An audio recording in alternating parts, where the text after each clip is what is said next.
under heavy Masonic influence.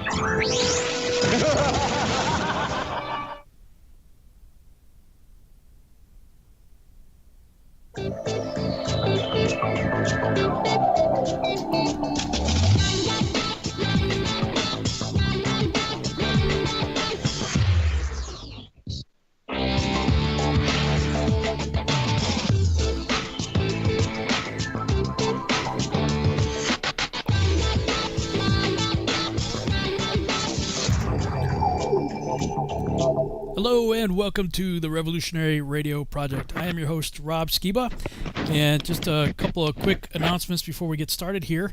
Got some plans in the works to restart some things that I had done in the past, and well, first of all, this is Quest4Truth, sort of, I guess you'd say 2.0 or maybe even 3.0. We're doing this Genesis and Enoch edition, myself and Zen Garcia. Back in 2013, Quest4Truth was originally started with Doug Hamp and I, and we were doing primarily the Book of Revelation. The first few episodes were just kind of random topics. We just talked about whatever. And I think it was around episode 3 or 4 or so, somewhere in there, that we decided, hey, why don't we just go through the Book of Revelation line by line, verse by verse. And so we did that for about a year or so, and we only got up to, I think we were supposed to, the next show we would have done would have been Revelation chapter 9, beginning of verse 1, when the show kind of imploded because of the whole flat earth thing. But prior to the show dissolving at that time, Doug and I had taken a break for a little while. We were kind of both doing our own thing, and then we came back together again in 2015 and did sort of Quest4Truth Reloaded. And what we were doing back then was we were telling the audience, hey, tell you what, why don't you watch, episode 1, for example, and then whatever day we were doing it, let's say it was Friday, 8 o'clock, let's say. So we'd tell people, hey, watch episode 1 sometime before then, and then Friday, 8 o'clock, we're going to come on. And it was co-hosted by Now You See TV, and we were basically, okay, they were kind of co-hosting with us and saying, hey, have you guys had any more time to think about what you did, back in 2013? Do you still believe the same things you believed back then? Have your views changed at all? And we were fielding questions from the audience related to that episode. And so we did that. We did Quest4Truth Reloaded up till about episode 9, I believe it was.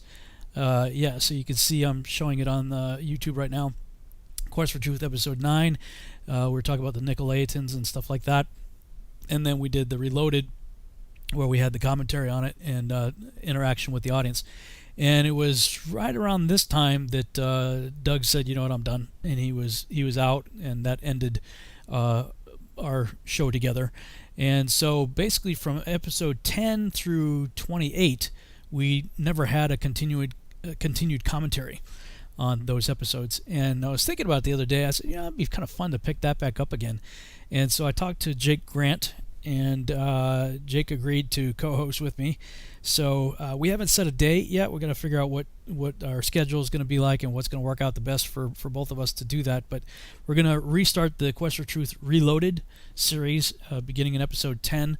So you guys can, if you want to get a head start on it, watch episode 10, and then we will come on and Jake will talk to me about how my views have changed, if at all, since 2013 on whatever topics we were talking about, and field questions from you related to that episode. So that should be fun.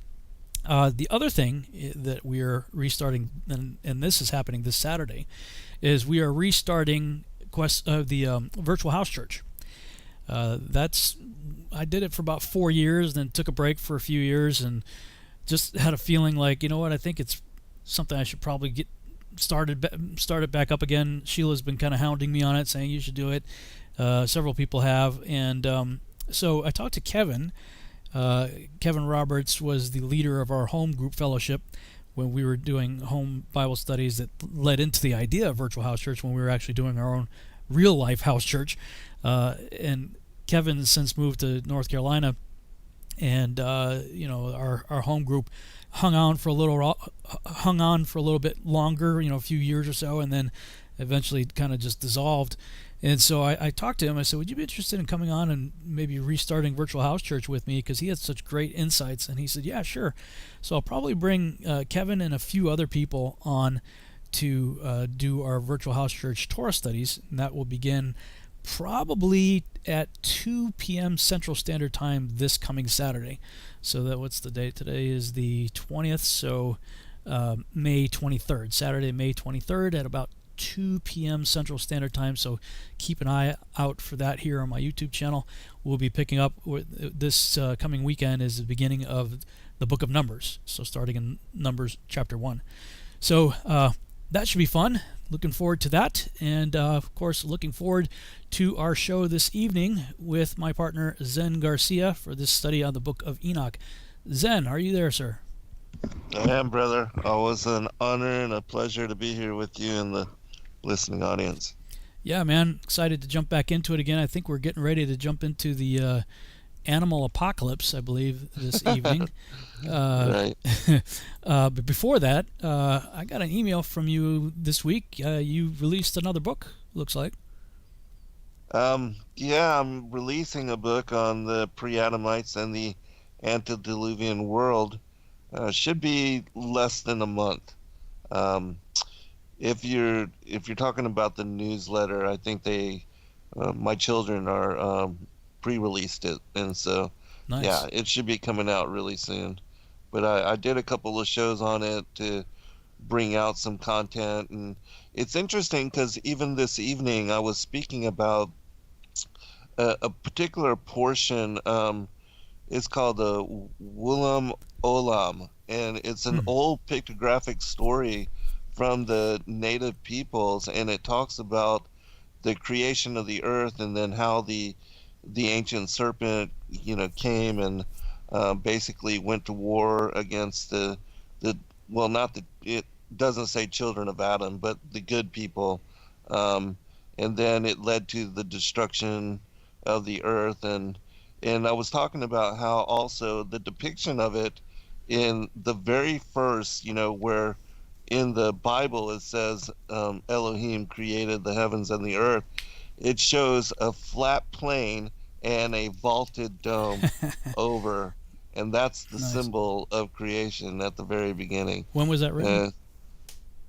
Thousands of years ago, but it's an excerpt from a text, a manuscript that we published called the Book of Earth, and it's this woman that, like the writer of Paradise, the North Pole as the cradle of humanity, he brings forth all these ancient ideas and concepts on cosmology, and even though they are all, biblical cosmology with the flat plane of the earth and then the heavens spread out as curtain above it, like it says in Isaiah, and just as this ancient manuscript as well. And she's a heliocentrist, but she still preserves all of the teachings and brings forth in ideology all of the ancient depictions of cosmology as we teach it. And so it's a fascinating manuscript. But I went through this whole ancient account and this ancient story, and it talks about how the earth was once uniform and like the shape of the back of a turtle, and it was called Turtle Island at that time. And then it speaks about how at the end, after the serpent came down and it started introducing war and disease and sickness and things like that, and starting to murder the good people, that there was a destruction, and that the Turtle Island, which was all one island and uniform like Pangea, that it was destroyed and the continents were separated and the tribes and the peoples and things of that nature were scattered. And so I connected it all to, the Genesis 1-2, the earth becoming without form and void, and talking about 2 Peter chapter 3 and all of that. And so it was a very interesting study. And I do cover that whole concept in very great detail in this particular manuscript, because, of course, I begin with the war in heaven and then go into the whole narrative of Genesis 1-2 and speaking about the antediluvian age and the Atlantean times and all of that leading up to the enslavement of the pre-Adamites and then onward. And so it's going to be a very interesting book. Nice. Speaking of antediluvian world, did you happen to catch the True Legends conference this past weekend? I did not. I did not have any time. Did you? I was going to ask you about that, actually. I did. Yeah, I did the virtual. Well, it was the whole conference That's was virtual. so cool. So, I didn't watch everybody yet. Mm-hmm. I watched. Let me see who I watched. Derek Gilbert first. His was an interesting talk. It's been a while. I did. Let's see. Gary Wayne. Gary was the one that really kind of kicked things off about the sort of the gap theory, I guess you could say, the Awesome. pre-Adamites. Yeah. He kicked it off. I haven't watched Russ Dizdar yet. I plan to, but his stuff tends to be pretty heavy. He's like, you got Right. It's like, I mean, I love the guy, but man, sometimes it's like, oh boy, that's some dark stuff right there. Yeah, really. Who else He did works it? in that world, so. Yeah, I listened to L.A. Marzulli,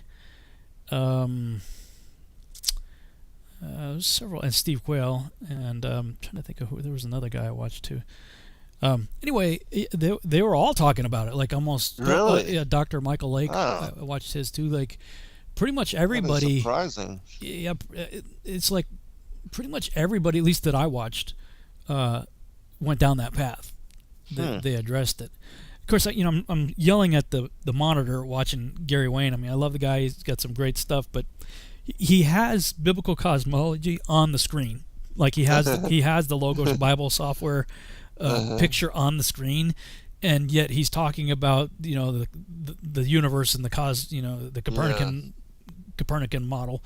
Right. And trying to say that the firmament is just the sky, and I'm like, dude, Oh, no, I'm like, dude, really? you're like, you have the graphic on the screen, I'm like, like, Unfortunate. it was. I mean, if you can, if you come at that conference from what we would consider biblical cosmological worldview, it's very frustrating because they get that so would be much. difficult for me, right? Yeah, you'll be yelling at the, at the screen a few times. I'm sure. It was good though. I mean, it was a good conference. I mean, I enjoyed it, but of course, they're all about Nibiru, Planet X, Wormwood.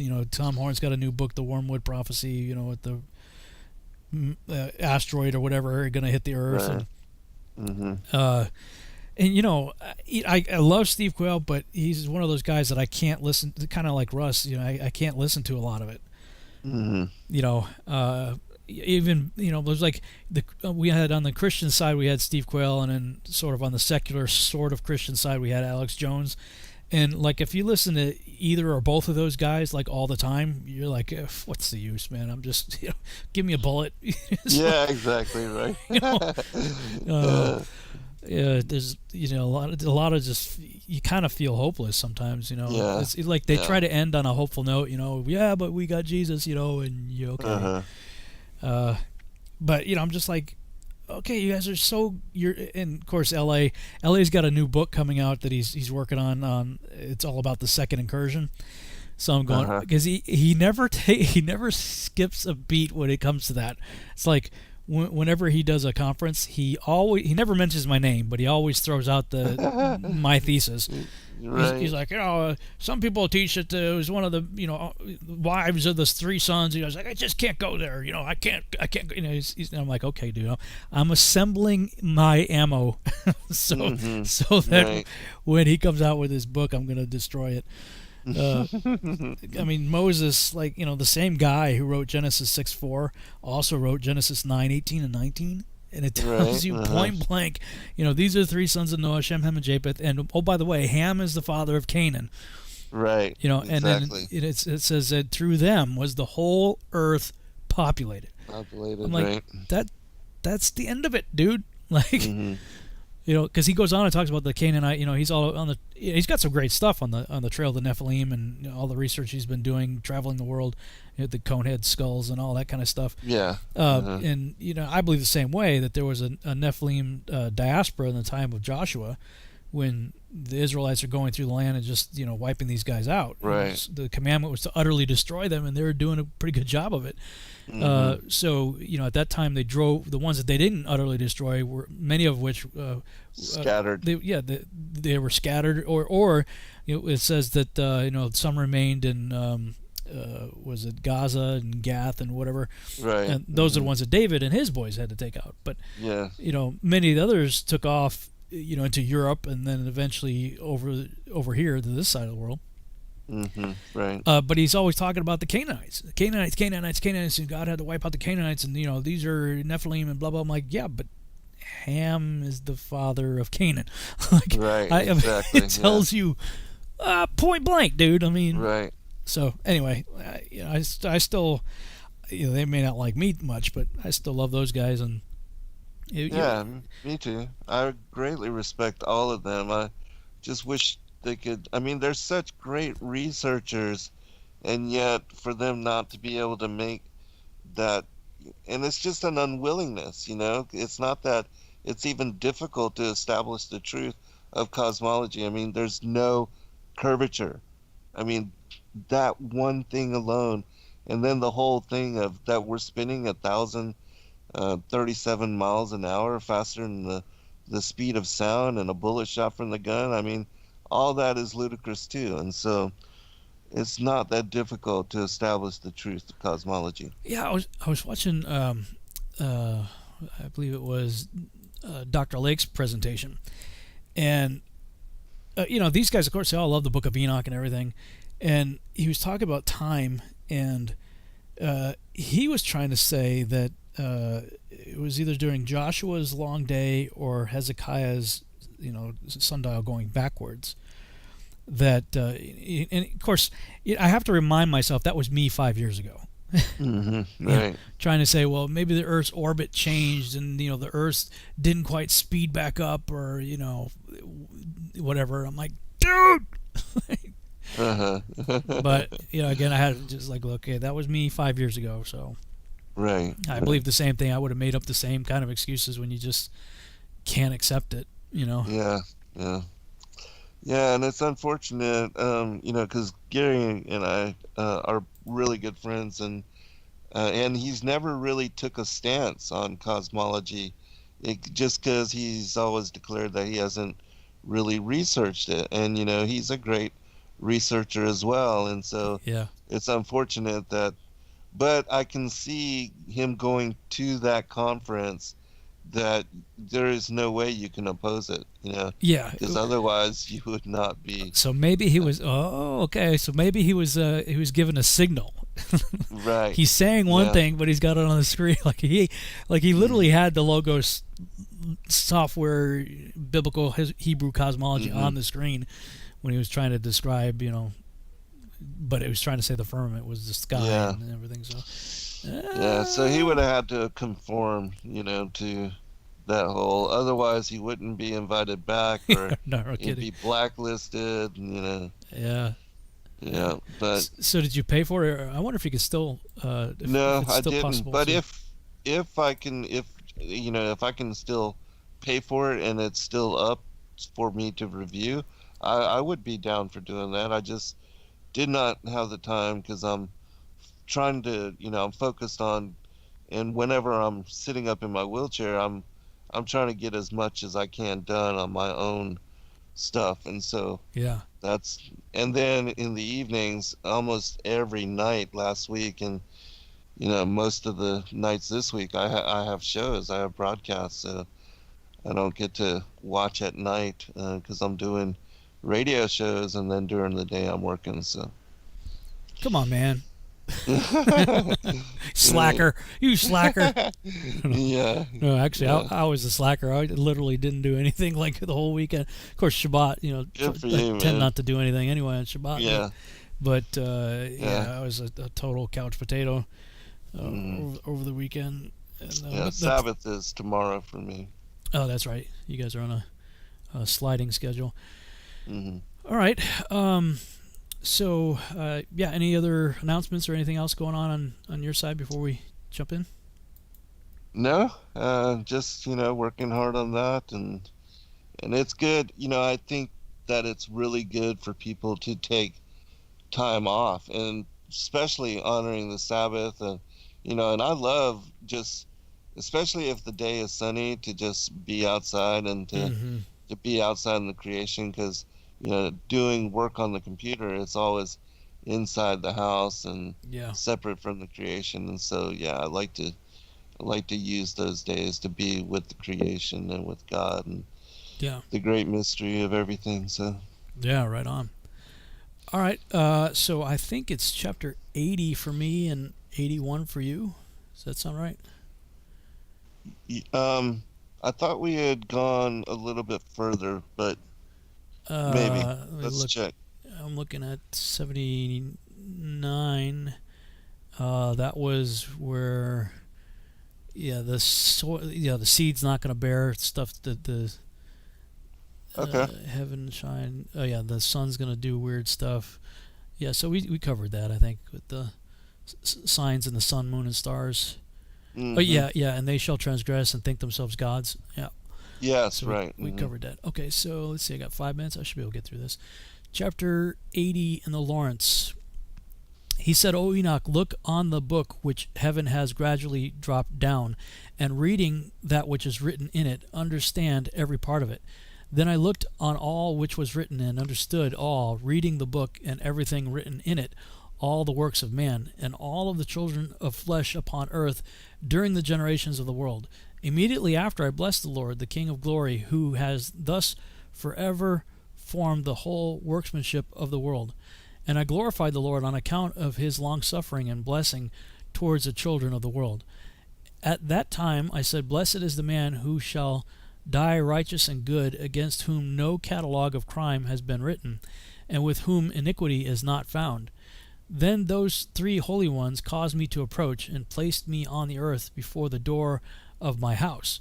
And they said unto me, Explain everything to Methuselah thy son, and inform all thy children, that no flesh shall be justified before the Lord, for he is their Creator. During 1 year we will leave thee with thy children, until thou shalt again recover thy strength, that thou mayest instruct thy family, write these things, and explain them to all thy children. But in another year they shall take thee from the midst of them, and thy heart shall be strengthened, for the elect shall point out righteousness to the elect. The righteous with the righteous shall rejoice, congratulating each other, but sinners with sinners shall die. And the perverted with the perverted shall be drowned. Those likewise who act righteously shall die on account of the works of man, and shall be gathered together on account of the works of the wicked. In those days they finished conversing with me, and I returned to my fellow men, blessing the Lord of worlds. So we kind of covered some of that in Joshua chapter 3, Right. where it says, because we wonder, why was it that Enoch was found worthy to be taken up? Right. Enoch was not, for God took him. And when you go back to Joshua chapter 3, it tells you why that was, because he started increasingly spending more and more time alone with God, until Yes. it was like, let's say, a day with God, a week with God, a month with God, and the rest with man, until it got to where he was spending like Majority. every day except for one or two with God, and one or two with man. And basically he was like, okay, Yehovah was like, yeah, you're closer to my house than yours, why don't you just come hang out with me instead. Mhm.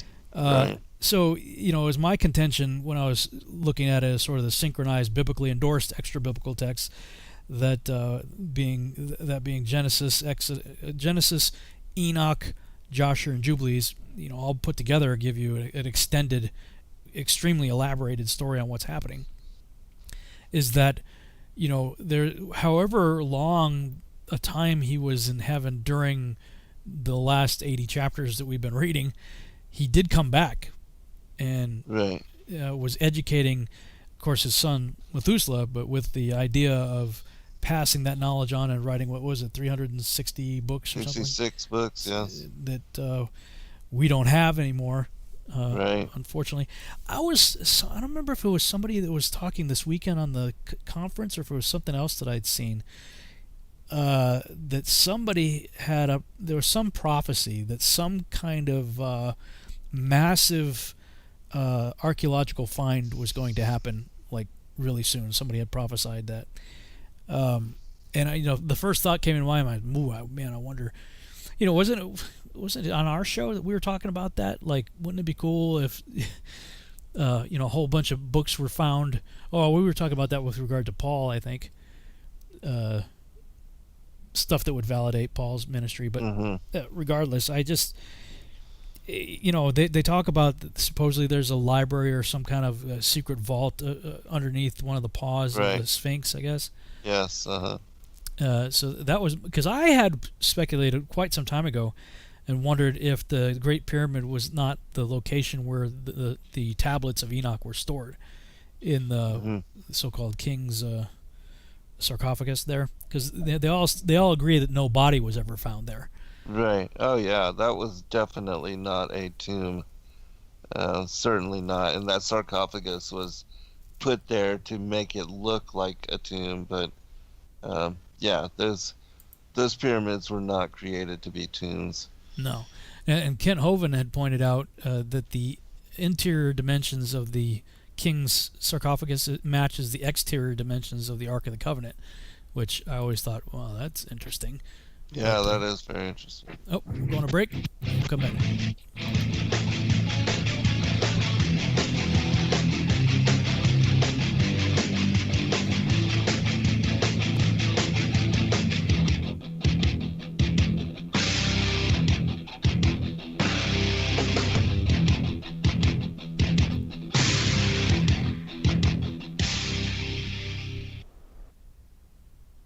It's amazing how people have been raving about ILife all over Facebook. They've been posting their testimonials just because they want to get the word out because it's worked so well for them. If you're not familiar with ILife, it's a 99% pure CBD oil, but the secret is the synergy between the hemp and the ayahuasca vine, the non-psychoactive component of the ayahuasca tea. We recently received an email from a wife whose husband has Parkinson's. For the first time, he's been able to sleep through the entire night. Another customer reported that they're no longer using NSAIDs because their tennis elbow has been relieved with ILife. The reports have been phenomenal and much more than we ever expected. Everyone should have access to this. That's why if you head on over to ILife.com right now and use coupon code TFR, we'll give you $5 towards your order. And we'll even ship it worldwide. That's ILife.com, AYALife.com. So, you love talk radio? Then you'll love TalkStreamLive.com. TalkStream Live is always on, 24/7, with the best streaming talk shows. Find your favorite talkers and discover some new ones. It's free, readily available online or on mobile with any smartphone or tablet. Finding your favorite talk shows all in one place has gotten a whole lot easier. Just go to TalkStreamLive.com. Be sure to download the free apps from Google Play or the iTunes App Store. If you have hard water, the Lime Scale not only leaves white spots, it clogs pipes and breaks down appliances, costing you hundreds of dollars in energy and wear. Eliminate Lime Scale and other water issues like brown staining and bad odors with HydroCare water products, available from Wave Home Solutions. Wave's affordable water systems don't use salts or chemicals. You'll love the way your water tastes, smells, and looks. Satisfaction guaranteed. For more information, go to bestwater123.com. That's bestwater123.com. Travis Cook, America's Evil Genius, here to invite you to join us every Tuesday afternoon here on Truth Frequency Radio. No, on our show you will not see a bunch of three-piece suits or a cocktail party, and you certainly won't see a bunch of inside the Beltway banter. But you will see eye-gouging, crotch-kicking, no-holds-barred political discussion, the likes of which you won't see anywhere else in media. America's Evil Genius. We come to you every Tuesday from the outskirts of war-torn St. Louis, Missouri, where there's always a good race rider sex scandal just around the corner. Join us every Tuesday, 3 p.m. Eastern, 2 p.m. Central, and noon on the left coast right here on TFRLive.com. America's Evil Genius, Travis Cook, on TruthFrequencyRadio.com.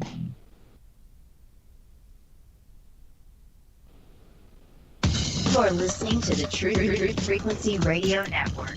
No hate, no hype, no fear.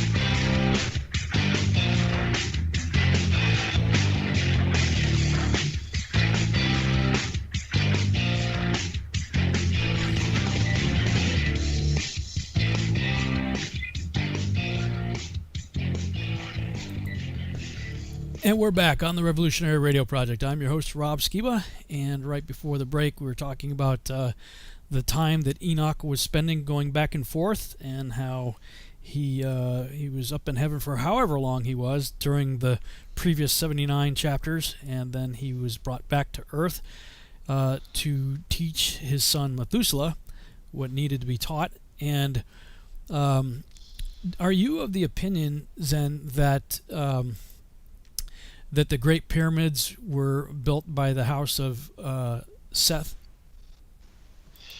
I'm not certain as to that, and the reason I am not certain is because of the possible age of the pyramids, and I believe that these particular structures, the megalithic, that they are part of what is the Cyclopean age, and that is previous to and connected with the prior times, and even before the pre-Adamites, and that the fallen angels were the ones that had constructed a lot of the megalithic structures.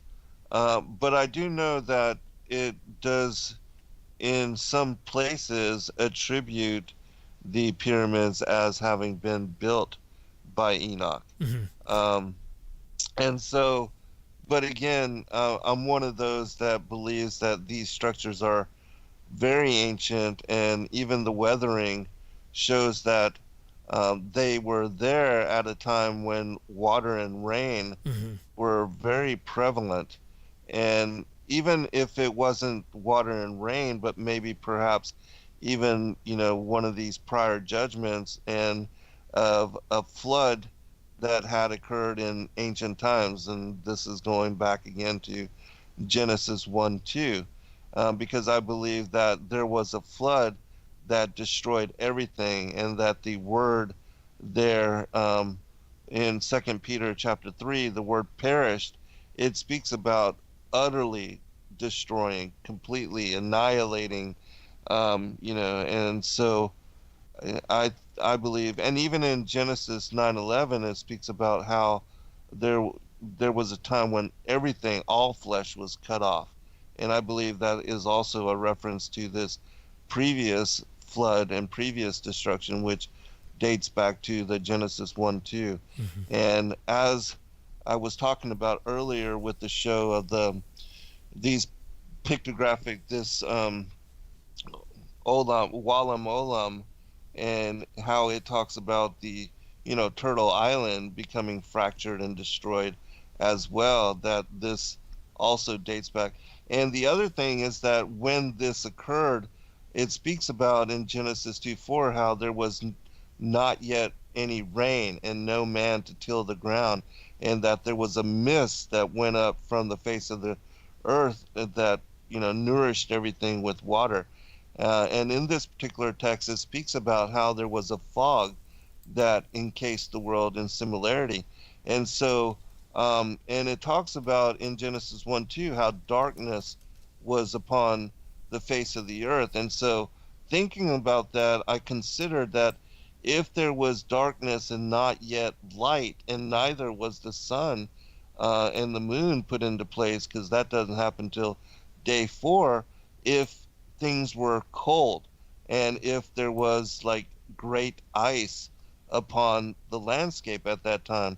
And if that was the case, then it would make sense to me that if the light was called forth and then the sun put into place, and as we see with the sun moving towards the Tropic of Cancer, how the Arctic, the polar north, it goes through a meltdown, and all the snow melts, and then the rivers cycle and water, the grass appears, and then all the wildlife, they begin to spawn, all the creatures and everything, the mushrooms, grasses, trees, everything grows exponentially very quickly. And so I wonder that if this sort of thing occurred during that time, and if there was this global ice age, or I say global with parentheses, Yeah. but if there was this ice age worldwide, and then the light coming out, and then if all that ice was suddenly melted, and then that's what elevated the ocean levels, then that would be the point at which we would see the ocean levels changing, and then we see a lot of what was the cities that were created, like Yanaguni, Dwarka, and this supposed pyramidal complex over there where Cuba is, that these huge metropolitan areas that are now at the bottoms of the oceans, well, they were once where the areas of land were above the water, and that it also speaks about in ancient times that before this supposed darkness and the ice and everything and all these ice caps, that there was a time when everything was warm and temperate.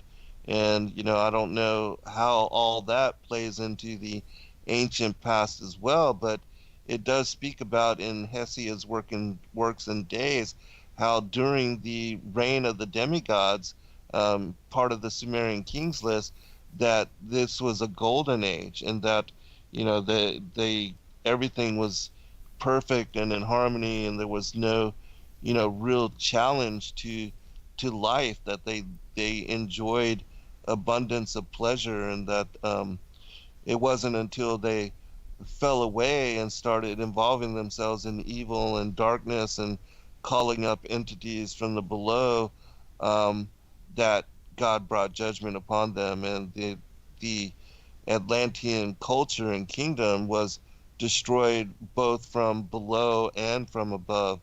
That the lightnings and destructions, and that the land opened up and swallowed, and there were earthquakes and tsunamis, and all kind of cataclysm, and that the land was disappeared, submerged below the sea, and that we see in Ezekiel chapter 26, it speaks about judgment going against Tyre, and then it speaks about a people of old time, that they were submerged, and even the memory of them would be forgotten, as their land also was swallowed up and disappeared. So would their memory be lost to history. And so again, I connect all these things to the possibility of this ancient occurrence in this ancient past. And so, yeah, that's where I stand on a lot of the Cyclopean and the megalithic structures. But I do know that there are some texts that allude to Enoch as having been the creator of the pyramids. But the Emerald Tablets of Thoth speak about the Atlantean priest king as being a creator of them after the diaspora, from the destruction and the submergence of Atlantis. Yeah, there are Jewish or Hebrew texts that talk about Adam being given a vision of the earth being destroyed twice, once by fire, once by fire, and that they were instructed to build various monuments that could handle that. And so it was my Isaiah 19 talks about a monument that's in the center of Egypt and on the border, And Yes. the Great Pyramid is the only thing that fits that description. Mm-hmm. So I had read some stuff that talked about the house of Seth, specifically through Enoch, that had built the at least the structures, or at least the Great Pyramid, if not all the structures, on the Giza Plateau. And that makes sense to me. I think it was... they're all blending in. It might have been Dr. Michael Lake talking about... Yeah, it was Michael Lake's lecture. He was talking about how science has determined that the speed of light has significantly slowed down to where it is now. And he was saying, well, if we extrapolate that backwards, if we go backwards in time, then the speed of light was traveling a lot faster. Of course, he was trying to use that to justify the distances and stuff that we see, out in space. Because they're talking about, and again, I was on this page myself 5 years ago, so I'm not mocking anybody, but that Rahab was a planet between Mars and Jupiter. Right. And I also held that view. Yeah, and they're using the scriptures where God has rent Rahab, and all this to say that that what is the asteroid field there supposedly there now is the remains of that, and the Earth was. Of course, that's directly out of Sumerian literature. Yeah, so, that's the Enuma Elish. Yeah, so a lot of these guys are trying to gel scripture with the Sumerian stuff. I am, because I was on the same page myself not too long ago. So I wonder now how that fits within the biblical cosmology that you and I now share, in terms of what it's saying when God says He rent Rahab, and because they're talking about the Jeremiah flood.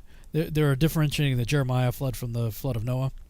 Right. And how that's exactly what I'm talking about. Yeah, so. yeah, and they shared the same view that many of the, if not most of the megalithic structures, may have been remnants of that destruction.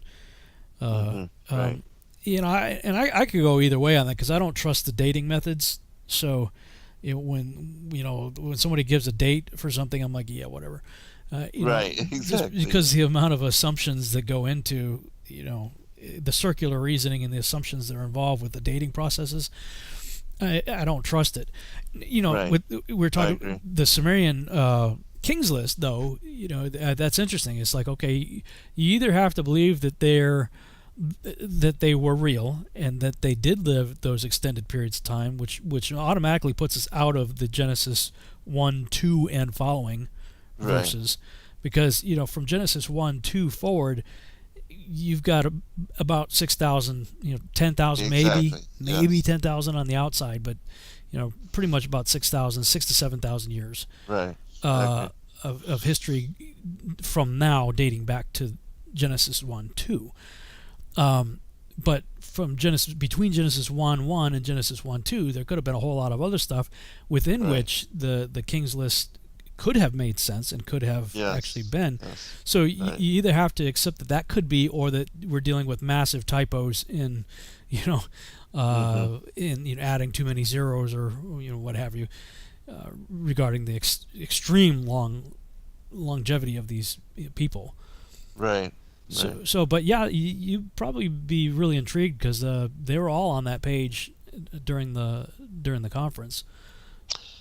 Yeah, it fascinates me that so many people are now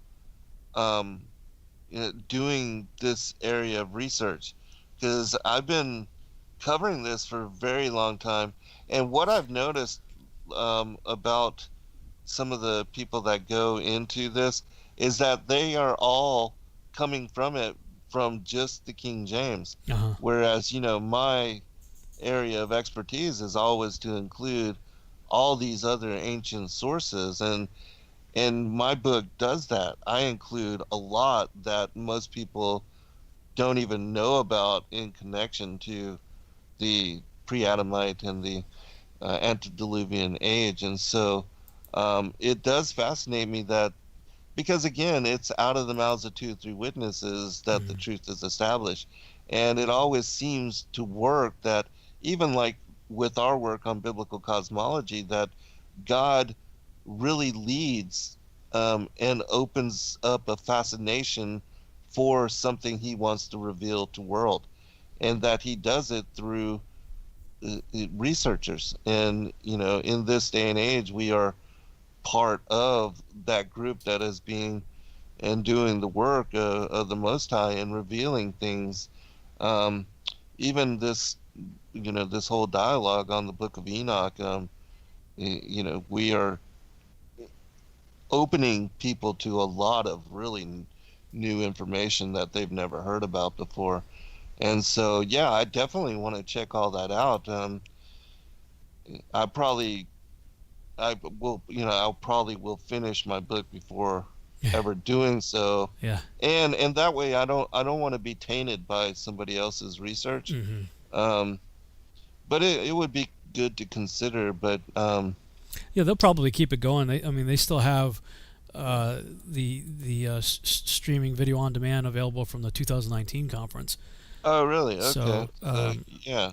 In fact, I think I don't know if it just was for during the event or what, but when it seemed like when you paid for the 2020, you got the 2019 also. So you access. got Cool. the access to that as well.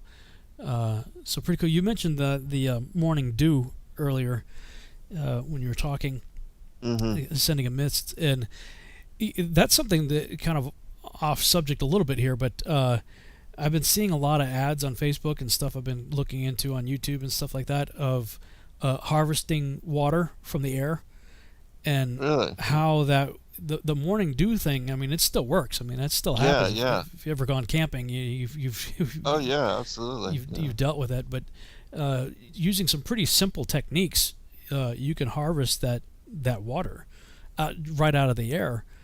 So I'm going to be looking into that some more because it is pretty fascinating. And they say, of course I got black thumb gardening, right? So it's like if you could think of doing something wrong, that's pretty much what I've been.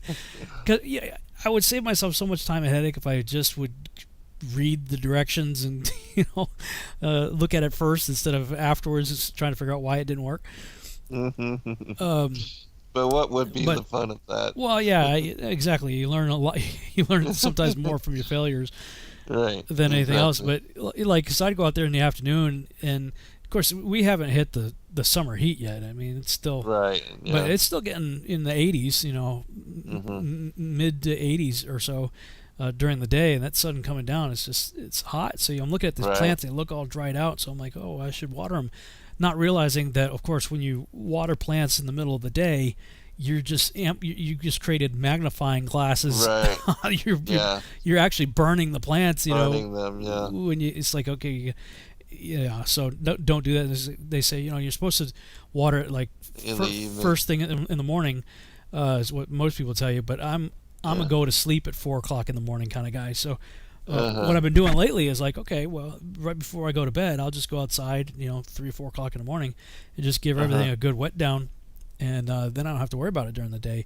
And wow, the plants have really responded. They appreciate, Yeah, the plants have sprouted up really nice. So, pretty excited about that. Anyway, that just when you're talking about the morning dew, that kind of caught my eye. But I want to circle back around to the Rahab thing. Have you given it any thought with regard to the current cosmology that we subscribe to? Well, it could be, again, in representative of what I'm talking about here with regard to the Turtle Island and the destruction of Pangaea and the separation of the continents back at a time when everything had been initially created in uniformity. And there is these ancient concepts that going back to the very ancient past, that there was the earth was one big island, and it looked like the back of a turtle shell poking out of the water. And that's the description of this ancient account. And then when you look at the Book of the Earth, there's also mention of this in some of the other older cosmologies.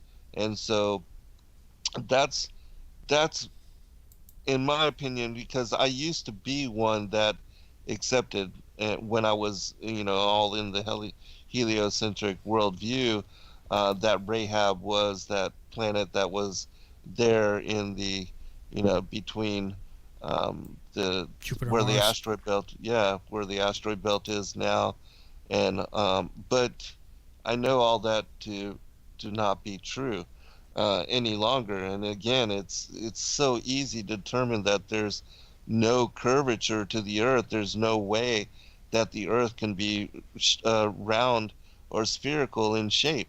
And then the other easy thing to determine is that it's not moving, especially at 1,037 miles an hour, Right. as everybody believes. And so when you confirm these two absolute facts, and you have to reconsider everything with regard to your paradigm on belief and reality, and so I've had to, in embracing this truth, I've had to reshape and reform everything. And so, oh yeah, I've had to do complete rewrites of Yeah. of seed. Well, I was tempted to go back and rewrite some of my older works, and then I thought, you know what, that's what I believed then. yeah, There's a reason. There's a copyright on there. Right. It's Right. 2012 or whatever. It's like yeah, that is a moment in time when I believe, if I do a 2020 or later update expanded edition or something, that's when I do it. But I'm not going to go back and change all my other, like in my Genesis book, that was a globe on there, and so people are like, oh hey, I'm like, no, that's not a globe, that's a circle viewed at an angle.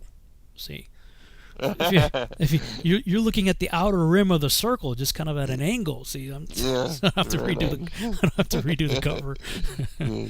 Yeah, and I think it's good to leave an account of our awakening and our growth, and to show people, we didn't have all the answers either. No. And we learned, and God gave us the revelations as we opened ourselves to new possibility. And it's unfortunate that so many people are unwilling to take that step.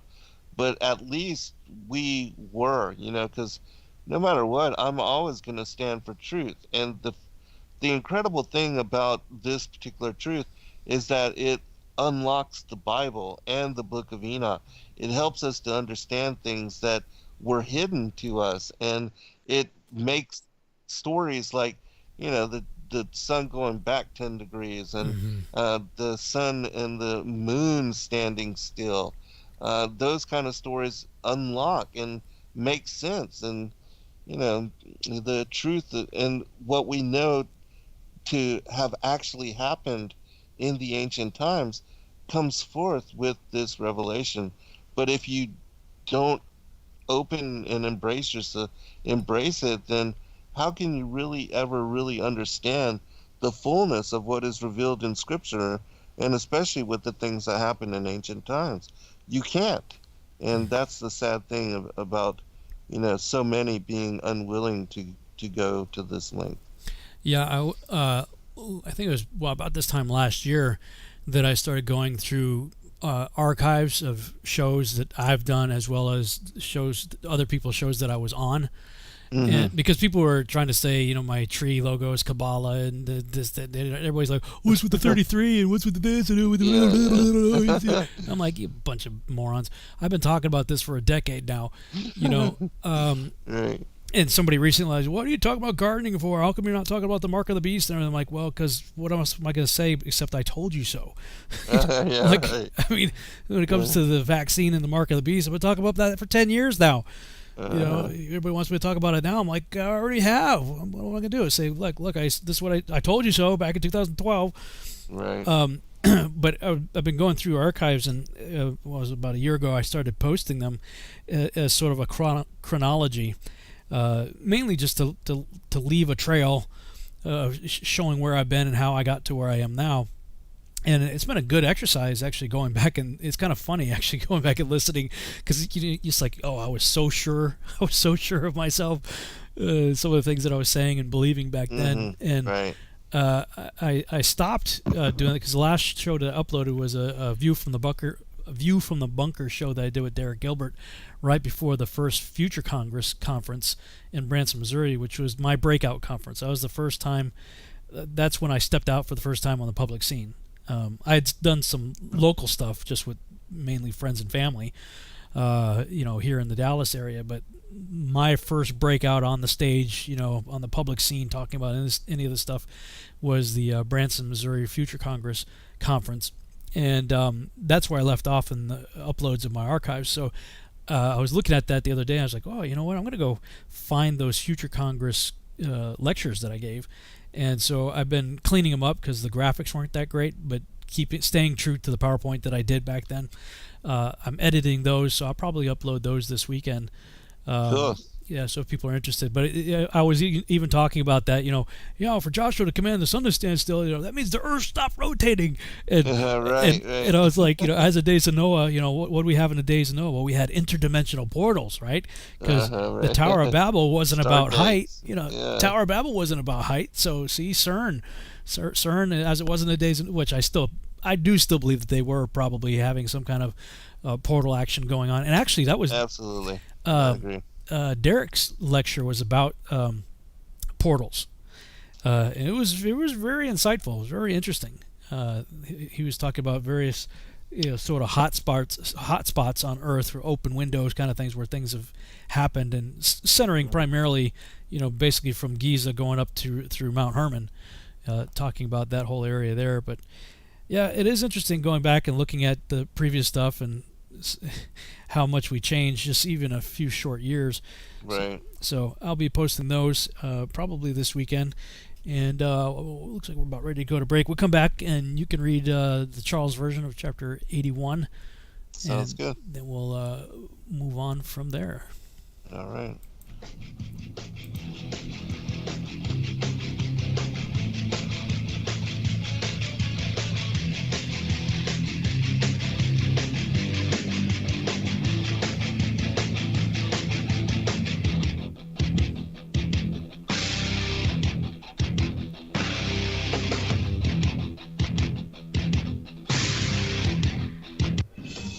Truth Frequency Radio is your #1 source for news and information without the hate, hype, and fear.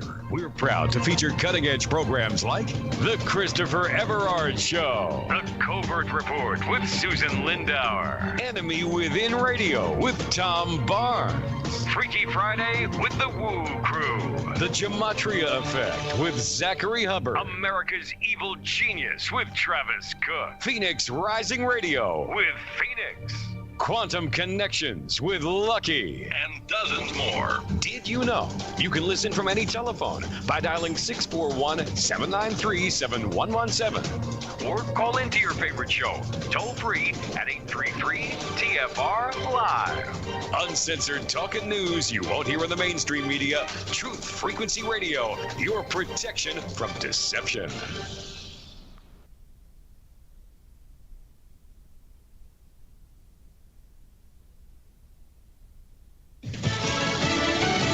Moving in the right direction. I'm Jack Callahan, Fox News. Coronavirus numbers are dropping in most parts of the country. Dr. Deborah Birx, coordinator of the White House Coronavirus Task Force, says the latest numbers show a steep decline in both deaths and hospitalizations in recent weeks. Over the past 10 days, the U.S. has averaged just over 1,300 deaths per day. In mid-April, it was almost 2,200. Dr. Birx also says the number of infections continues to go down, even though testing is increasing. And in every state, less than 20% of the tests are coming back positive. And Fox's Trace Gallagher reports fewer than 10% of New York State's tests are coming back positive. A month ago, that number was 45%. Now, all 50 states are at least partially reopened for business. There's been a shooting at a mall in the Phoenix suburb of Glendale, Arizona. Police say 2 people have been injured there, and a suspect is in custody. Arizona opened retail last week. The U.S. Supreme Court has temporarily blocked House Democrats from accessing grand jury information from the special counsel investigation. A lower court ruling giving House lawmakers access to grand jury material redacted by the Justice Department has been temporarily blocked by the U.S. Supreme Court. The unsigned order gives each side until June 1st to brief the court on whether or not an appeal should be heard. If the court agrees to hear the case, the stay will remain in place until a judgment is made. If the court turns away that appeal, the stay would be lifted. The lower court ruling requiring disclosure of the secret testimony would stand. Fox's Jared Halper of the Senate Homeland Security Committee has authorized a subpoena in its probe of the work that former Vice President Joe Biden's son Hunter did for a Ukrainian natural gas company while his dad was the VP. Democrats calling it a political stunt. America is listening to Fox News.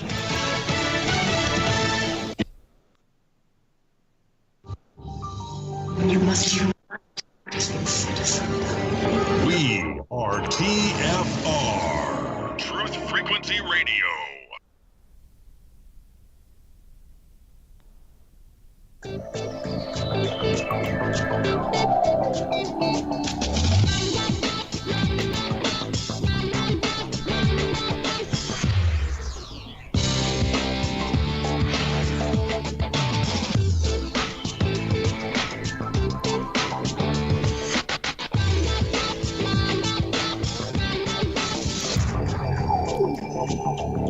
And we're back on the Revolutionary Radio Project. I'm your host, Rob Skiba, and we are in the second hour of the broadcast, already flying by as usual.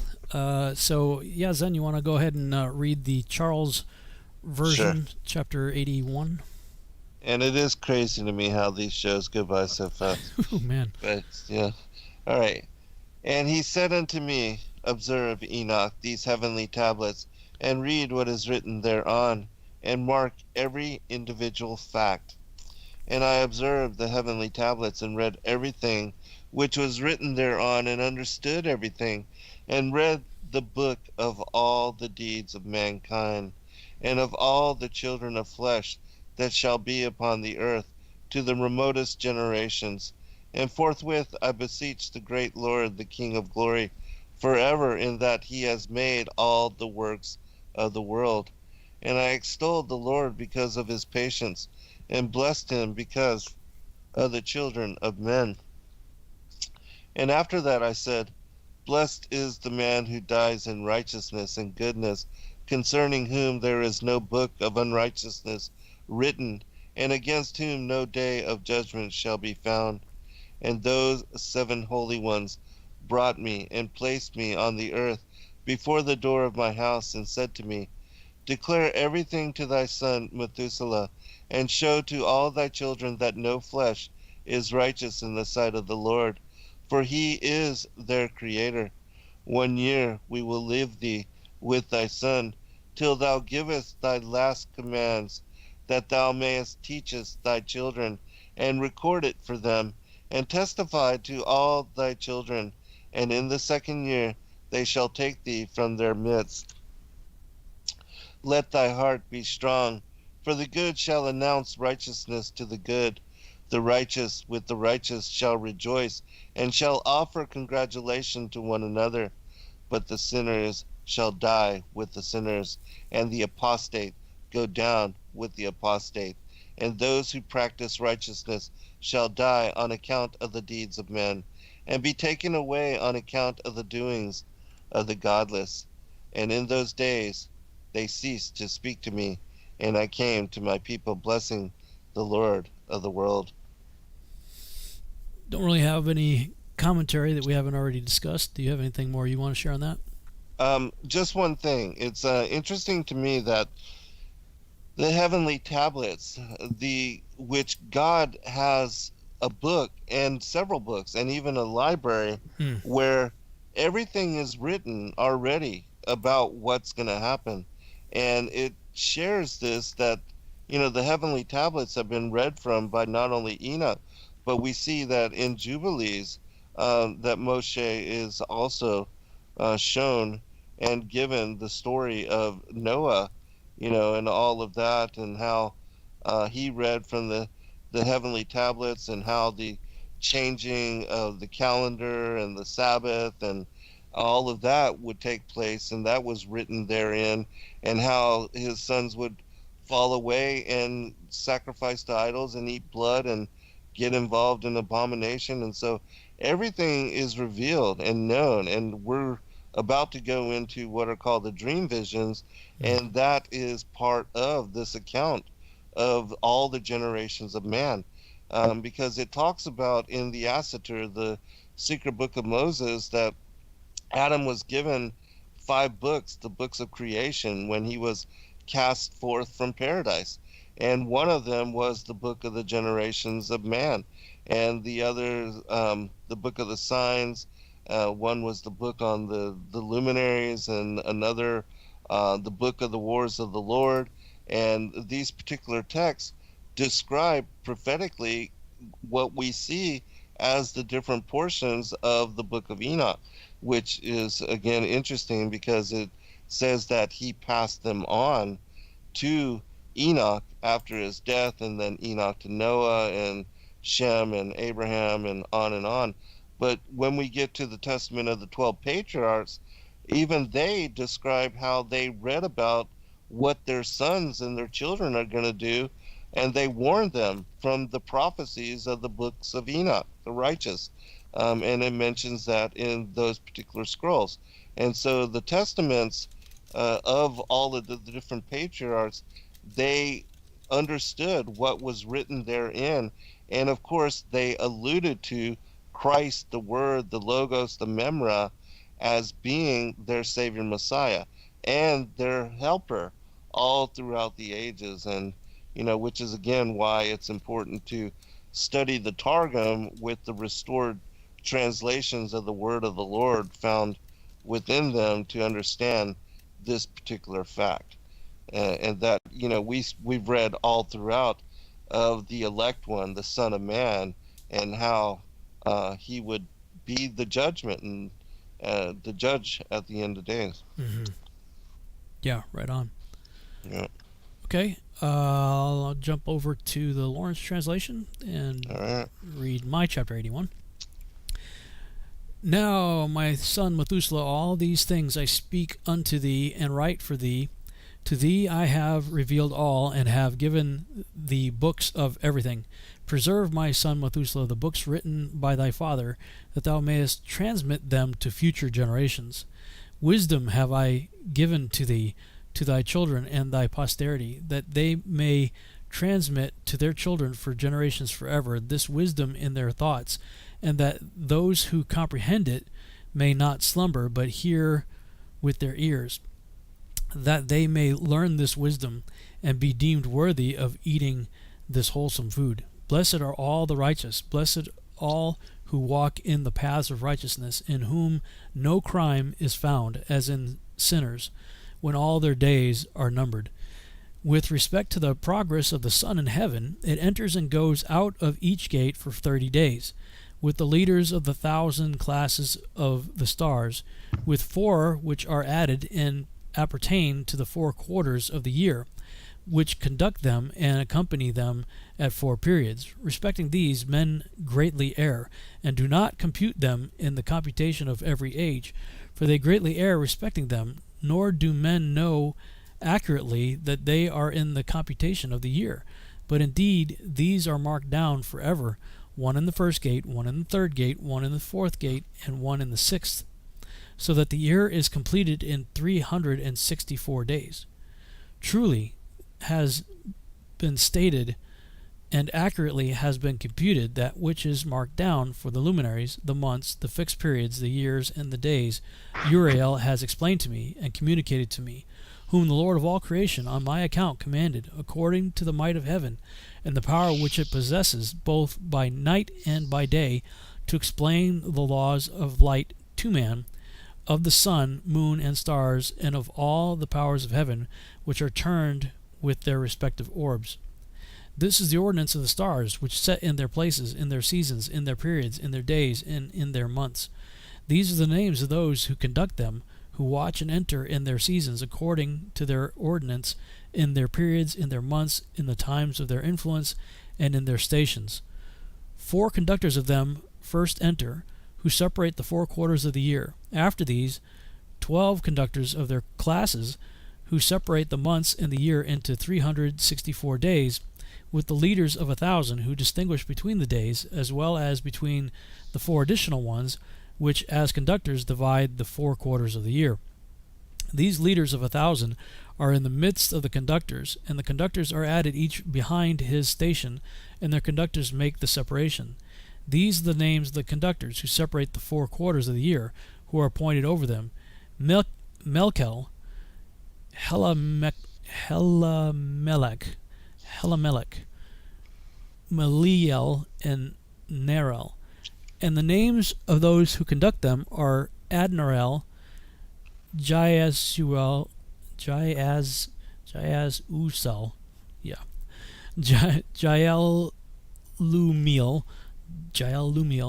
These are the 3 who follow after the conductors of the classes of stars, each following after the 3 conductors of the classes, which themselves follow after the conductors of the stations, who divide the 4 quarters of the year.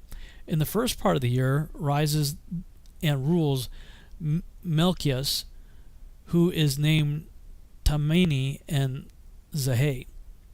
All the days of his influence during which he rules are 91 days. And these are the signs of the days which are seen upon earth. In the days of his influence there is perspiration, heat, and trouble. All the trees become fruitful. The leaf of every tree comes forth. The corn is reaped. The rose and every species of flowers blossoms in the field, and the trees of winter are dried up. These are the names of the conductors who are under them: Barkel, Zelzabel, and another additional conductor of 1,000 is named Heloyelef, the days of whose influence have been completed. The other conductor next after them is Helemelech, whose name they call the splendid Zeheh. All the days of his light are 91 days. These are the signs of the days upon earth: heat and drought, while the trees bring forth their fruits, warmed and concocted, and give their fruits to dry. The flocks follow in Yin. All the fruits of the earth are collected, with everything in the fields, and the vines are trodden.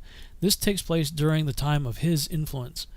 These are their names and orders, and the names of the conductors who are under them, of those who are chiefs of 1,000. Gadael, Kiel, Heel. And the name of the additional leader of 1,000 is Asphael. The days of his influence have been completed. That was a lot. That's a mouthful of weird names. All right, chapter 82. All right, Charles. And now, my son Methuselah, all these things I am recounting to thee, and writing down for thee, and I have revealed to thee everything, and given thee books concerning all these. So preserve, my son Methuselah, the books from thy father's hand, and see that thou deliver them to the generations of the world. I have given wisdom to thee and to thy children, and thy children that shall be to thee, that they may give it to their children for generations.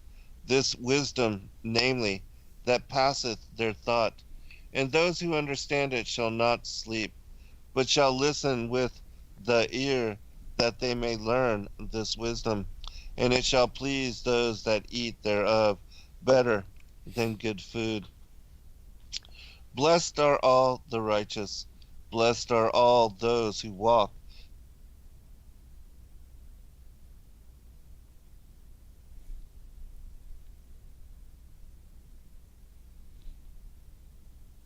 Oh, you there? I think I lost you. Zed? I see you're still connected, but I no longer hear you. Hello? I think we lost Zen. Hang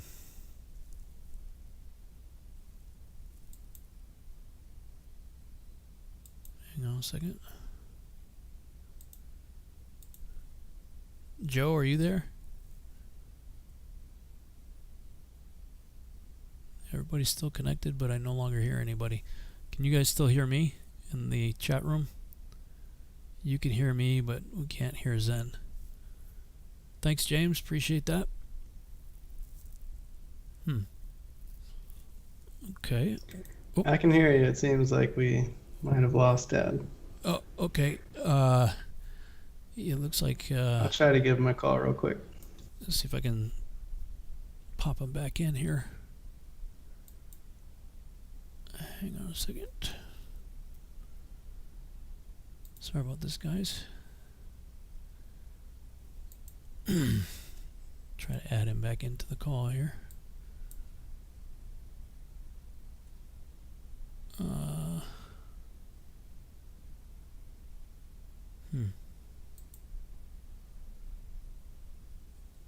Looks like I'm not able to do that for some reason.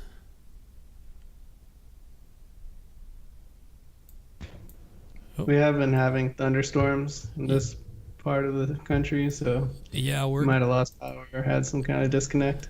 Yeah, it could be. We're getting ready to have a big storm here too, I think, shortly.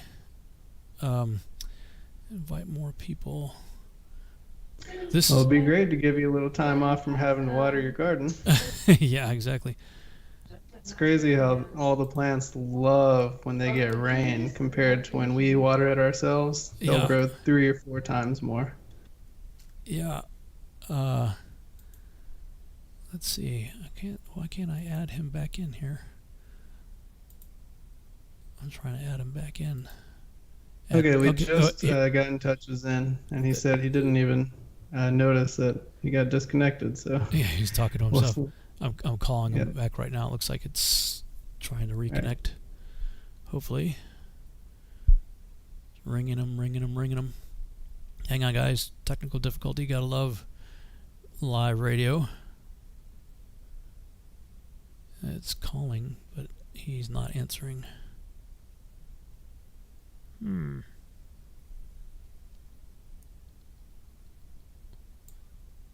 Justin, are you able to connect with him by phone and maybe see if he can even hear his Skype coming in?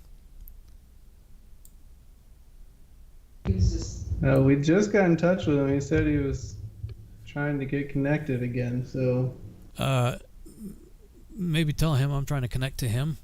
Okay. Maybe he's trying to. I don't know if he can get in on his end without me inviting him. I'm not sure.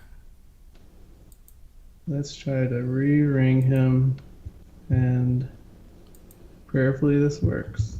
Yeah. Let's see. Sorry for the technical difficulties on our end. No worries. You want me to try to add him, or you want to try to add him? Are you able to add him on your end? I'm calling him on the Skype call right now. You know what? I don't even know if I'm still connected to TFR, actually.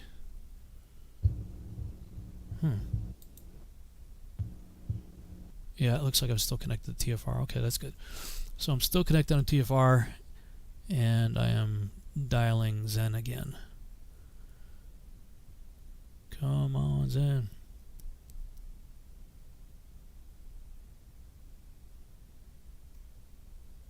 Ring, ring, ring. No.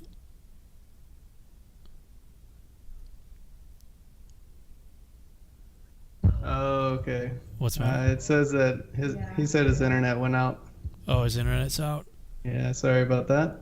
Okay, well, great. I guess I'm going to tap dance for the next 45. You got this, Rob. I got it. All right. Well, let me see. I can pick up where he left off, I suppose.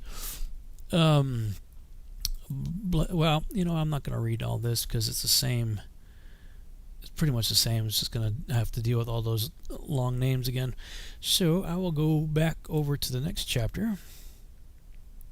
Well, it's kind of a bummer because I'm wanting to eventually edit me reading all of the chapters that I've read so far of Lawrence, and when we finish the Book of Enoch, and then edit all the chapters that Zen read from Charles, and upload both as like an audiobook. So I guess we'll have to have Zen at some point later on read the rest of that chapter for us for that purpose anyway. So let me go to Looks like that's weird. That was chapter 82 already. I thought 82 in the Lawrence. Oh, it's 81. Okay. All right. Chapter 82 in the Lawrence translation. Now I have shown thee, my son Methuselah, every sight which I saw prior to thy birth.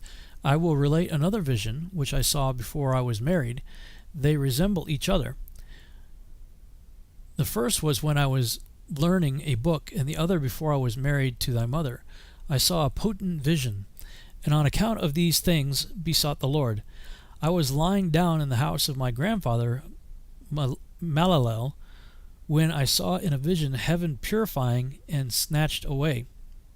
And falling to the earth, I saw likewise the earth absorbed by a great abyss, the mountains suspended over mountains.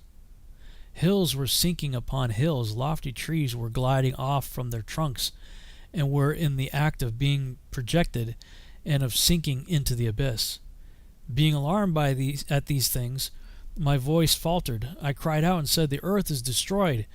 Then my grandfather Melalel raised me up and said to me, why dost thou cry out, my son? Thus cry out, my son. And wherefore dost thou thus lament? I related to him the whole vision which I had seen. He said to me, confirmed is that which thou hast seen, my son. Sounds like Yoda right there. Confirmed is that which thou hast seen. And potent the vision of thy dream, respecting every secret sin of the earth. Its substance shall sink into the abyss, and a great destruction take place. And now, my son, rise up and beseech the Lord of glory, for thou art faithful, that a remnant may be left upon earth, and that we would not wholly destroy it.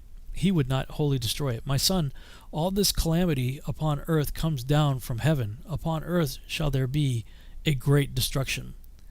Then I arose, prayed, and entreated, and wrote down my prayer for the generations of the world, explaining everything to my son Methuselah. When I went out below, and looking up to heaven, beheld the sun proceeding from the east, the moon descending to the west, a few scattered stars, and everything which God has known from the beginning, I blessed the Lord of judgment and magnified him, because he hath sent forth the sun from the chambers of the east, that ascending and rising in the face of heaven it might spring up, and pursue the path which has been pointed out to it. It's kind of weird, like he's jumping back and forth to this descriptions of the heavenly luminaries here, like as if it wasn't already addressed thoroughly in the previous chapters, although they're giving us a little bit more insight on different things here. So this was a vision Enoch apparently had before he was married to Methuselah's mother. Like he had a vision of the coming flood. And then it sounds like Methuselah, why dost thou cry out, my son? Yeah, anyway, I don't have much to add to that, so I'll just keep going here. Chapter 83. I lifted up my hands in righteousness and blessed the Holy and the Great One. I spoke with the breath of my mouth and with a tongue of flesh which God has formed for all the sons of mortal men, that with it they may speak, giving them breath, a mouth, and a tongue to converse with. Blessed art thou, O Lord the King, great and powerful in thy greatness, Lord of all the creatures of heaven, King of kings, God of the whole world, whose reign, whose kingdom, and whose majesty endure forever and ever. From generation to generation shall thy dominion exist. All the heavens are thy throne forever, and all the earth thy footstool forever and ever and forever. So you wonder where Isaiah got that? The earth is his footstool. Again, there are many references that we find in Scripture that have precedence only in the book of Enoch. I'm not aware of anything prior to that. Certainly if we accept that Enoch was written in the pre-flood time frame. For thou hast made them, and over all thou reignest. No act whatsoever exceeds thy power. With thee wisdom is unchangeable, nor from thy throne and from thy presence is it ever averted.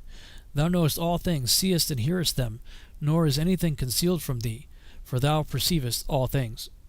the angels of thy heavens have transgressed, and on mortal flesh shall thy wrath remain until the day of the great judgment. Now then, O God, Lord and mighty King, I entreat thee and beseech thee to grant my prayer, that a posterity may be left to me on earth, and that the whole human race may not perish, that the earth may not be left destitute, and destruction take place forever. O my Lord, let the race perish from off the earth which has offended thee, but a righteous and upright race establish for a posterity forever. Hide not thy face, O Lord, from the prayer of thy servant. Chapter 84. Oh, it looks like Zen's saying, call me back. Okay, let me try you back. Zen's saying, call me back. We will try once again. Ringing him now. Ring. There we go. All right. Sorry about that, everyone. Hey, my tap dancing shoes were... I was getting ready to lace them up. Well, good. I'm glad I was able to get back on. Yeah, me too. Otherwise, the last segment of the show could have been really boring. Right. So I kept reading a few chapters. Okay, good. We're about ready to go to break anyway, but yeah. I'm trying to see where do we get to the animal apocalypse. It seems like it's taking forever here to get to. I think it's right after this chapter. 2 more chapters, I have it on 83. I got it 85. It looks like on mine. Oh wait, 84. Yeah, I guess it is the next one. Yeah. Cool. So the next one is the animal apocalypse. Okay. Yeah. So we come back. You can jump right in and we'll pick up where you left off. So what I was saying is, what I want to do when this series is over is edit all the readings that you did and post the audiobook of the Charles. Of you. Oh yeah, that's great. And great idea. I'm going to do the same thing for Lawrence. So we'll have us reading both translations. Oh, that's an excellent idea. Yeah. So I'm just trying to see. You left off. Well, we'll come back. All right.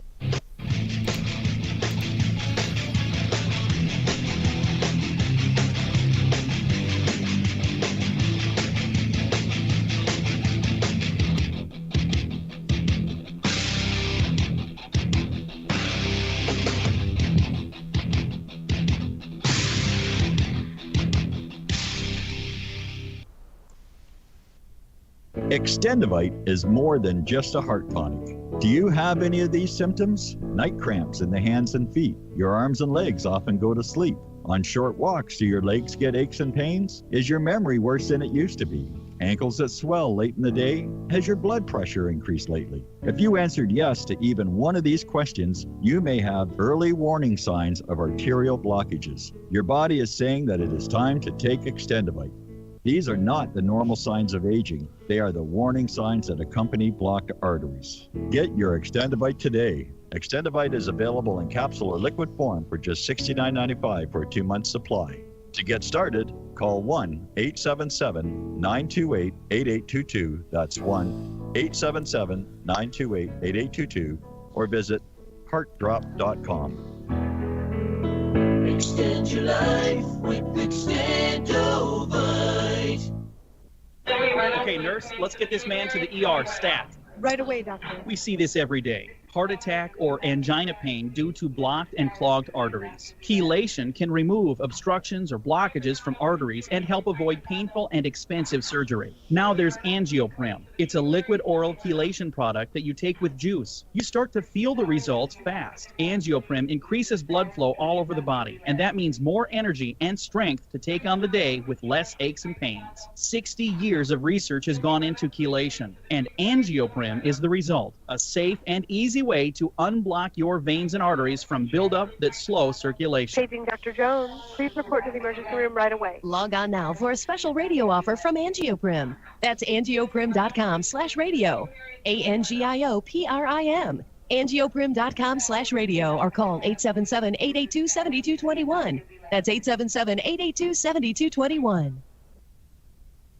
Once in a decade, a true story comes along that remembers the future. After 6 Amazon bestsellers, I have completed the epic Birth Trilogy, a true story of Earth. By reading the Birth Trilogy, you will journey with the characters from the origin of Earth to its final destiny in a white-knuckle ride that combines the intrigue of Tom Clancy with the epic scope of Prometheus and Interstellar. You will learn more about the purpose of life, the mystery of death, and the true nature of your soul than you thought possible. The Birth Trilogy is now available on Amazon and Kindle. The audio version is a free bonus when you buy the paperback, so even if you're not a great reader, don't worry about it. I read it for you. Use the Amazon app today and buy the Birth Trilogy, spelled Beardh, or search for my name. I'm Brooks Agnew.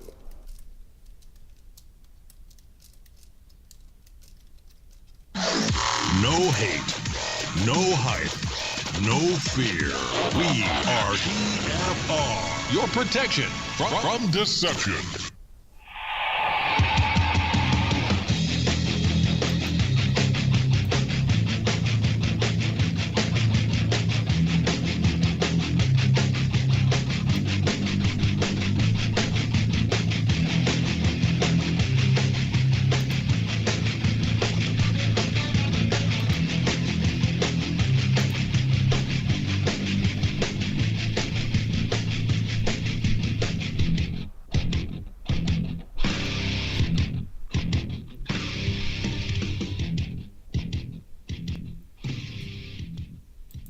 And we're back on the Revolutionary Radio Project. I am your host, Rob Skiba, for the final half-hour segment of the broadcast. Come on, how many of you guys were headbanging to that music? I was. I didn't pick it. Chris Gio, the founder of TFR, picked my music for me, but every time I hear that, I'm headbanging to it. Kind of like I do in my car when I'm listening to 80s music, but anyway, that's another story. So, yeah, Zen, why don't we go back to verse 4, maybe? That paragraph. I wasn't sure how far back. I think we got at least that far, but so that'd be chapter 82, beginning of verse 4. Okay. All right, here we go. Blessed are all the righteous, blessed are all those who walk in the ways of righteousness, and sin not as the sinners in the reckoning of all their days, in which the sun traverses the heaven, entering into and departing from the portals for 30 days with the heads of thousands of the order of the stars, together with the 4 which are intercalated, which divide the 4 portions of the year, which lead them and enter with them 4 days. Owing to them men shall be at fault, and not reckon them in the whole reckoning of the year. Yea, men shall be at fault and not recognize them accurately, for they belong to the reckoning of the year and are truly recorded thereon forever. 1 in the first portal, 1 in the third, 1 in the fourth, and 1 in the sixth, and the year is completed in 364 days. And the account thereof is accurate, and the recorded reckoning thereof exact. For the luminaries and the months, and the festivals and years and days, has Uriel shown and revealed to me, to whom the Lord of the whole creation of the world hath subjected the host of heaven. And he has power over night and day in the heaven, to cause light to give light to men, sun, moon, and stars, and all the powers of the heaven which revolve in their circular chariots. And these are the orders of the stars which set in their places and in their seasons and festivals and months.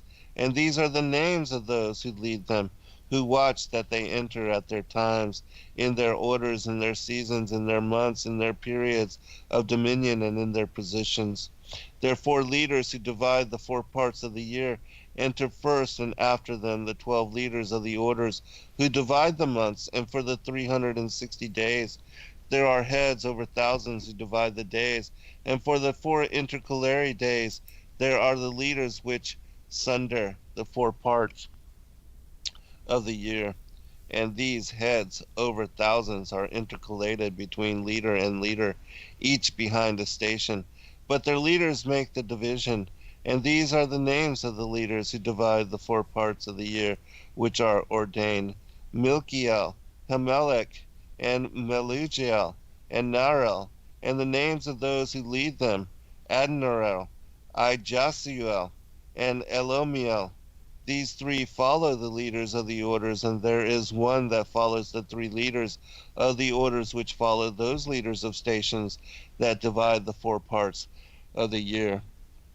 In the beginning of the year, Melchelgiel rises first and rules, who is named Tamani, and son, and all the days of his dominion, whilst he bears rule, are 91 days.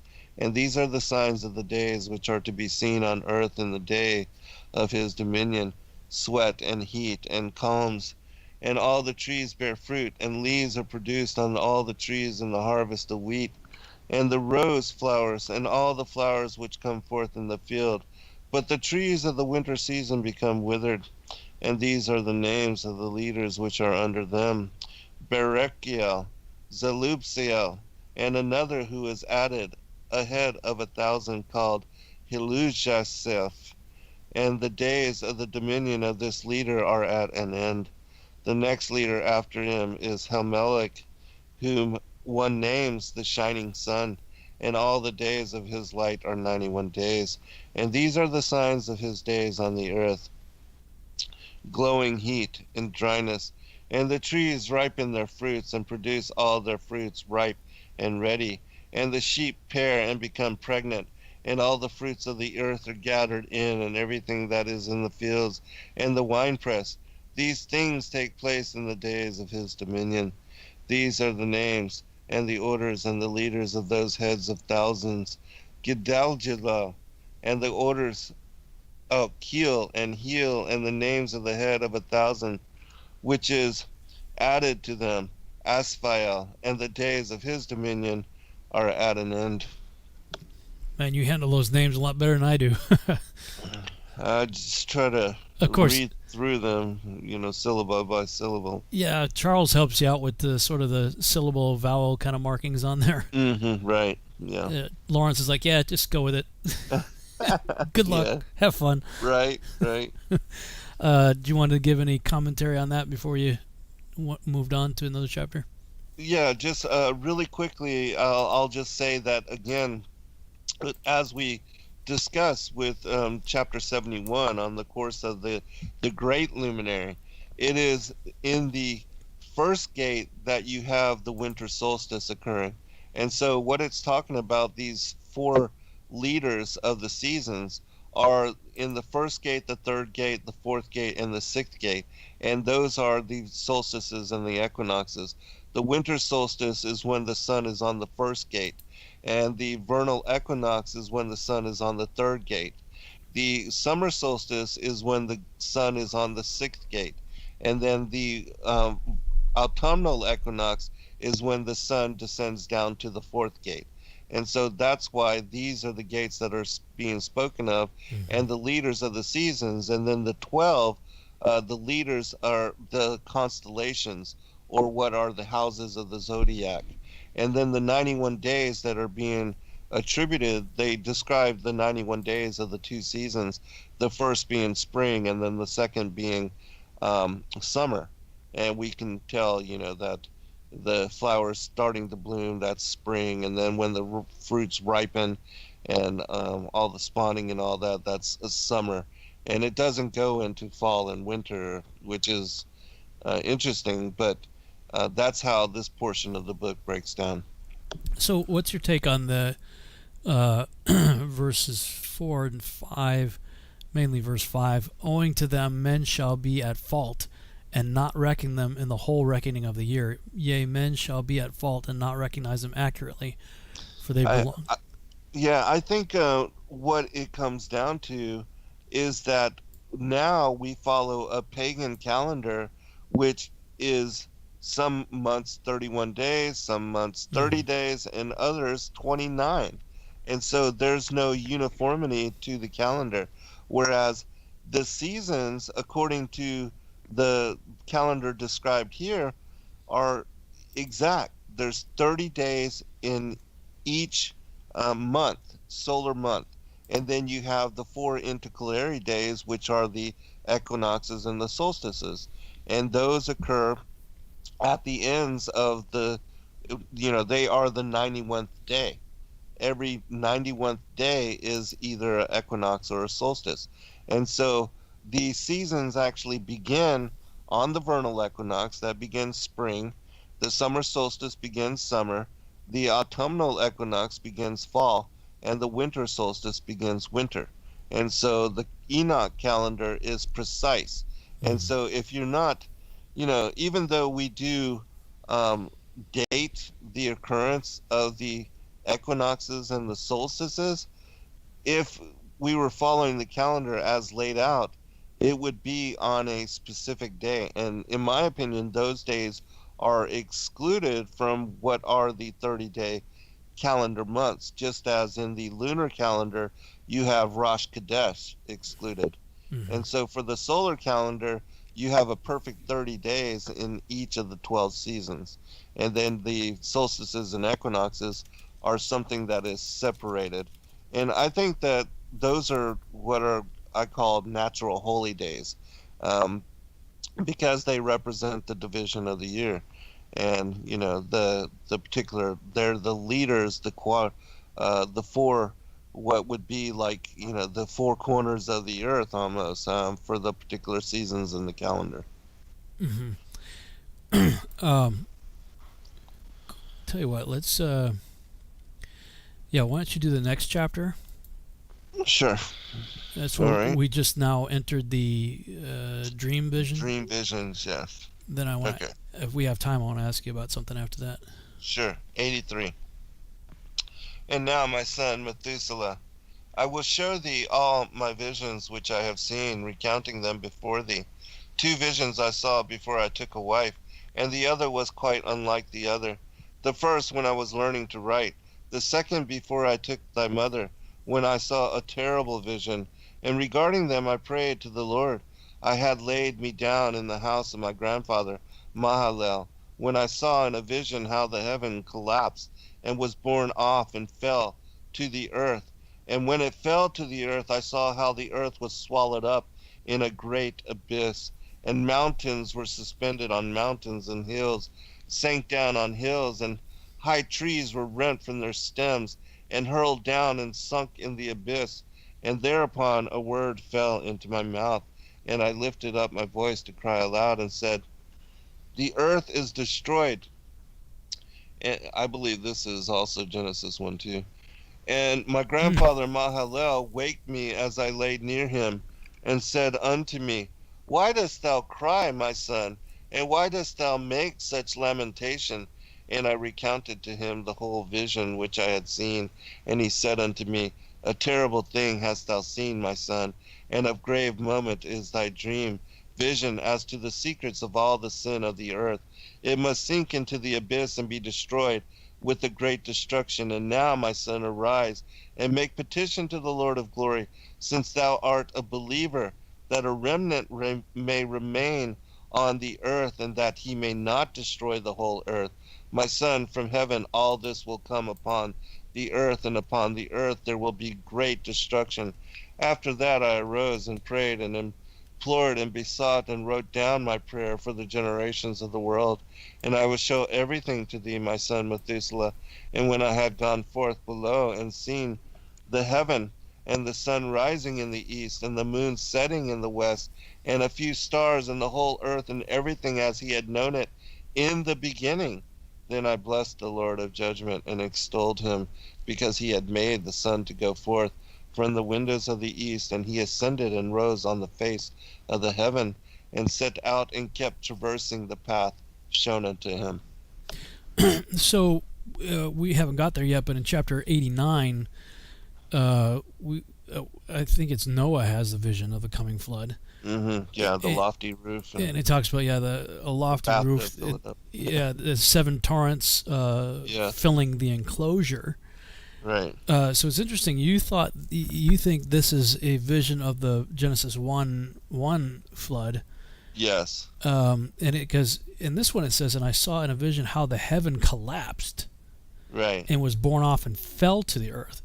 So right. that is different. In this vision, it's like if we assume it's always been a snow globe, in this vision it completely collapses in and like right. just destroys completely destroyed. Yes, which would make the tohu vavohu thing yes, interesting.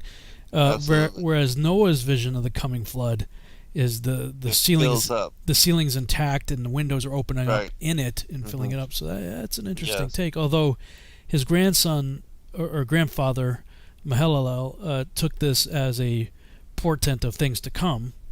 Right, but he's showing, in my opinion, what had already happened. Yeah, with the previous destruction, because also those trees. Remember, because I believe that what we see now as some of these mountains that have been hewn off, that these are the stumps of trees, and that in the First World Age, not only were there massive, gigantic trees, but there were also, the titans, the going back to the Atlantean times, that there were giants that could be 450 feet tall, that are now petrified and take the form and shapes of mountains, as Mud Fossil University speaks about. And so, yeah, I think this is that destruction that he's seen, just in the same way that Jeremiah and Ezekiel also see and receive this vision of this destruction that already was. Fascinating. Yeah, I mean, I've never really entertained the idea of a pre-Adamic civilization until very recently. So this is like, I'm like a kid in a candy store with a lot of this stuff. It's like, ooh, that's something new to look into. Check that out, Yeah, absolutely. Yeah, they certainly talked about it quite a bit, and they made a. Again, it's one of those things. He that answers a matter before he hears it. It's folly, right? Yes, exactly. I had never really given the argument of my full attention, I guess you could say, until this past weekend. Of course, you've been talking about it as well, and we've been talking about it here on the show, but like this past weekend was like, okay, this is pre-Adamic 101, like, and they're going through like scripture, this, that, and the other thing, and various things. We got about 10 minutes before the end of this show. Probably we'll just save the animal apocalypse. I think that's the next chapter. Yeah, that's a good idea. For the next one. But in the meantime, there was something I stumbled across this week, in the last couple of days, when I was looking through. A guy called me up, and he's like, "Ever considered the Tablets of Destiny?" Because he was asking me, how did he's like, actually several people this last week or so asked me about how did Nimrod become a giant. And which is what prompted me to go back and look at some of my older work, and in particular that Future Congress lecture I gave. That's when I gave the Mythology and the Coming Great Deception and the Mount Herman Roswell lectures, the first time on the public scene giving those lectures. And that was like just the beginning of it. Like, that's just get your feet wet, and after that is when I started diving in and looking at the whole began to become a Gabborim. And it's this mighty one in the earth, and when, of course, people who believe in the Sethite theory and don't believe that the angels came down and don't believe that Nimrod became a giant, what they fail to understand is, okay, the Septuagint tells you he began to become a giant, and when I looked into the Greek there, because David and his mighty men, also uses Gabborim, being the plural. And even God himself is referred to that way. So we can't say, okay, Gabborim is synonymous with Nephilim, because it can mean just, a powerful person. Mighty man. A mighty man. And we know that David's mighty men weren't Nephilim because they were busy killing Nephilim. Right. They're commissioned to kill them. But when the Hebrew scholars were translating into the Greek Septuagint, they chose a different word for both translations, for Gabborim regarding David and his mighty men, and Gabborim regarding Nimrod. With Nimrod, if I remember right, it was Gigantus, from which the Greek word from which we get the word giant. Giant, right? So that's why in Brenton's English translation of the Septuagint it says giant, because they took the Hebrew word Gabborim but understood the context of what happened to him, and grabbed the Greek word gigantes for Gibborim in Genesis when it's talking about Nimrod. But in David's case, in the Mighty Men, they chose ton dynaton, which is like dynamite, the root word for like dynamite. So, nice. So they knew the difference. Same Hebrew word, but chose different Greek words that were much more specific. So you get giant for Nimrod, but you get mighty man as in the sense of like dynamite, just powerful warriors. In the case of David's Gibborim. So that's when I was doing all that research and looking at all that. This is going back 10 years ago now. But this guy contacted me and it was like, so how do you think he became? We agreed that he wasn't born that way. How did he become that way? And I said, well, there's an interesting passage in Jubilees where it says that Canaan, son of I think it was our Faxad, if I remember right. Right. Yes. Who's excluded from the King James in the Table of Nations in Genesis 10. But in the Septuagint and other translations, he's in there. That he found some tablets of the Watchers, yes. And it says that he sinned because of it, and he hid it from Noah. And that's all we get. That's all. It's like, what? That's all we get. Yeah. And when I was looking at that, it's like, was it Shem, Arphaxad, Canaan? You have Ham, Cush, Nimrod. So that means Nimrod and Canaan were first cousins. They were contemporaries. Yes. And it was my theory that, okay, Nimrod may have gotten together with his cousin, looked at this stuff, and they're looking at their other cousin, Canaan, over there, and these guys are, approaching 20, 30 feet tall, and growing, and they're like, hey, what if we could do that too, Right, and exactly. that Nimrod may have then taken that information and done something to profane himself. The word began there is the same word used for profaning and for prostitution and other things like that. Right. So some sort of sexual defilement, he changed himself. So this guy calls me and he's like, Rob, I know you've kind of linked Nimrod to various other gods of antiquity. What do you think of the Tablets of Destiny? And I wasn't aware of the Tablets of Destiny. Were you? Have you ever heard of the Tablets of Destiny? No, I haven't actually. I've got it up on the screen. Oh, of course, we got 5 minutes left in the broadcast. Right. Yeah, this would be a rabbit trail for you then, because it's been one for me. Yeah, I love reading extra stuff. Yeah, this is the Tablets of Destiny are on the breast of Marduk. From the ancient image of Marduk, the Tablets of Destiny are clearly seen.